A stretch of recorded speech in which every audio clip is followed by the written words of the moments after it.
Ed, very happy to see you here in Berlin for the Elvis show. So what is your part tonight? Oh, we thank you so much. I'm with the Stamps Quartet. My name is Ed Enoch, and we're here to be with Grahame Patrick and doing the Elvis musical. It's really a highlight of my life to be a part of it. You know, being a part of Elvis back in his early days, working with him, and then being here and doing this with such a great artist. You know, Grahame Patrick is one of the most fantastic singers and entertainers that I've ever met in my life. So this is really a highlight of my life to be here. So you have been working with Elvis. How was it in these days? Yeah, I started with Elvis in the fall of 1971 until he passed away. And so the Stamps traveled with him and you know, went to Vegas and went on tour with him and did the World Satellite Tour with him in 1973. And so we were privileged, and I count myself along with all those men who was in the Stamps Quartet. I don't count myself anything special, but I count that time in my life as something that I could never live again, never see again. And it was a dream come true. It was almost like a fairy tale. Tell us more about these days together with Elvis. So how was it for you to be so close to him? Well, you know, being with Elvis he loved our music. He loved the Stamps Quartet sound, and he loved to sing gospel. And so gospel music was something he really loved, and so he would always be around gospel. He would come around gospel and concerts that we would do on our own. And then we was with him, we would be singing all the time, you know, singing gospel music or singing something he wanted to sing. He just loved music, and he wanted to be a part of hearing that sound that he loved so much as a child. He said as a child, he listened to the Grand Ole Opry, and it was a radio show many, many years ago, back in the 40s and 50s. I remember myself listening to that, and I was quite moved by some of the songs that I heard there. So Elvis said he had a burning desire to sing, and he was moved by rhythm and blues and gospel. And how was he as a person? Yeah, he was wonderful. He was wonderful. He was so giving, and he just gave. You know, he loved his fans. He loved performing, and it wasn't about money with him. It was about the gift that God had given him to give to all of us. In the next year, he would have turned 90 years. If he'd have been here, he'd been a crazy little 90-year-old boy. I can tell you that. And I guarantee you he'd still be singing if he was here, you know, because he loved it so much. He was one of a kind, and there'll never be another. Yeah, that's so true. You know, he's a legend, and there are still rumors, like maybe with all legends, that he is still living. No, he's not. What do you think about this? No, that's just a bunch of stuff. No, he's dead. He's passed. He's gone.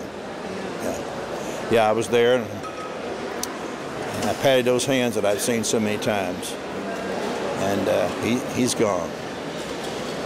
But he's not forgotten. That's for sure.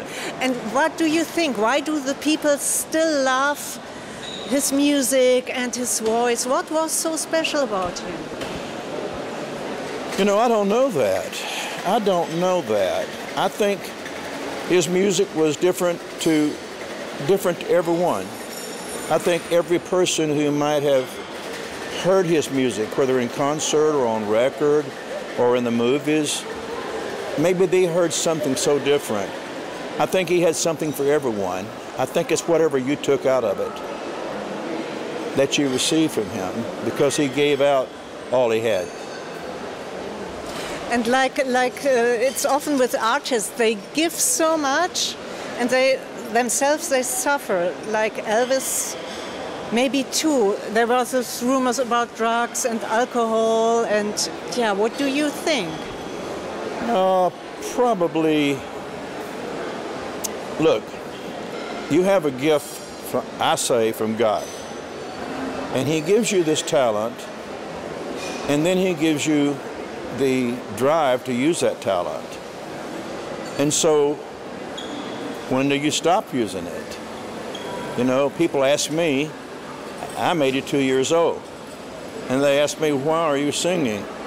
It's because I have to. I have to live. I have to sing. And I think that's what that is. I think all of these gifted people, they just can't just stop a gift and say, well, I'm done with it. A gift is a gift. I give you a rose. That rose is you forever as long as you keep it. What do you think?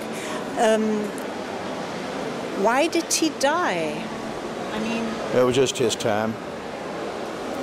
It was just his time. You know, I've got a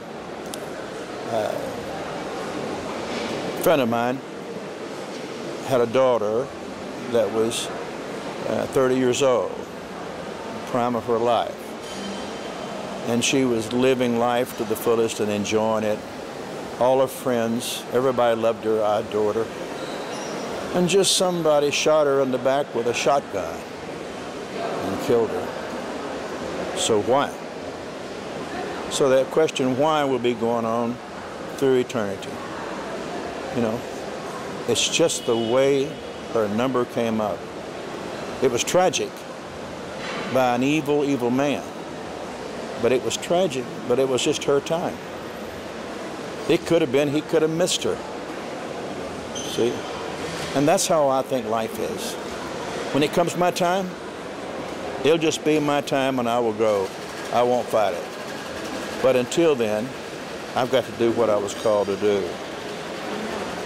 And I'm so happy, I want you to know this, that to be doing this with Grahame Patrick Doyle and Barnhard Kurse put this musical together, Elvis the musical together. And what a man he is. What a giant of a man he is.